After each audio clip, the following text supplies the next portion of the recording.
सवाल ये किया गया है, इतराज़ किया गया है कि अल्लाह ने सूर को हराम क्यों किया है, खिंजीर को अल्लाह ने हराम क्यों किया है? ये भी अल्लाह ने पैदा किया है, बकरा भी अल्लाह ने पैदा किया है, बाकी हलाल जानवर भी अल्लाह ने पैदा किया, और एक जानवर को पैदा करके कहा कि ये इस तरह का, इसके करीब नहीं जाना, ये नजसुल ऐन है, इसको खा नहीं सकते, इसको अपने लिए खुराक नहीं बना सकते। तो ये क्यों कहा गया? तो पहली बात तो ये है कि कुरान मजीद में अल्लाह ने सूर के बारे में फरमाया वलहमुल खिंजीर, ये तुम्हारे ऊपर हराम कर दिया गया है, नजसुल ऐन है।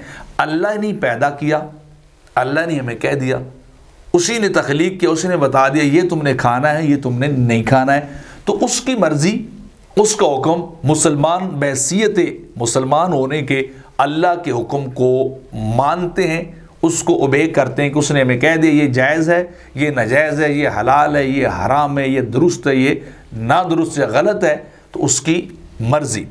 दूसरी बात यह है कि साइंटिफिकली या जदीद दुनिया के अतबार से अगर हम इसका तज्जिया एनालिसिस करें तो इसको इसलिए मना किया गया है कि इसके वजूद के अंदर साइंस भी कहती है कि बहुत ज़्यादा जहरीले बैक्टीरियाज पाए जाते हैं। ये दूसरे जानवरों की गंदगी खा के भी हजम कर जाता है। तो आप खुद सोचें, जो गंदगी खाता हो जानवर दूसरों की, उनके अंदर कितने जहरीले असरात होते होंगे, जरासीम होते होंगे जहरीले, जो ये अपने जिस्म के अंदर उनको महफूज कर लेता है। फिर इसकी साख्त वजूद की जिस्म की इतनी टाइट है कि वो जहरीले मादे इसके निकलते नहीं हैं, वो इसके अंदर ही रहते हैं। और तीसरी बात साइंस कहती है कि इसका गोश्त ज़्यादा देर तक खाने से, या अगर ज़्यादा पका हुआ ना हो तो खाने से हेपेटाइटिस ई और मैदे का कैंसर हो जाता है।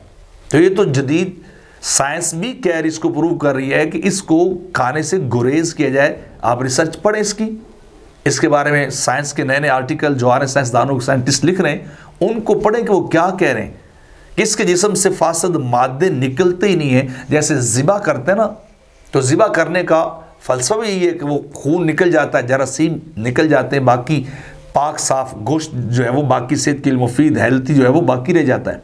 लेकिन सूअर के जिस्म से ये चीज़ें किसी सूरत निकलती नहीं, ये खून भी पी जाता है, पीप तक पी जाता है, इतना ये गलीज़ जानवर है।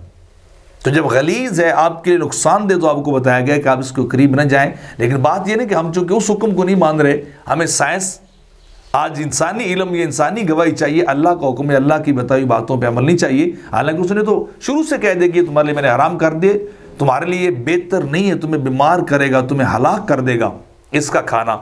तो लिहाजा साइंसी एतबार से भी देखा जाए तो इसके गोश्त को खाने को डॉक्टर्स जो हैं, साइंसदान जो हैं, वो इसको मना कर रहे हैं और बार बार वार्निंग जो है वो जारी कर रहे हैं।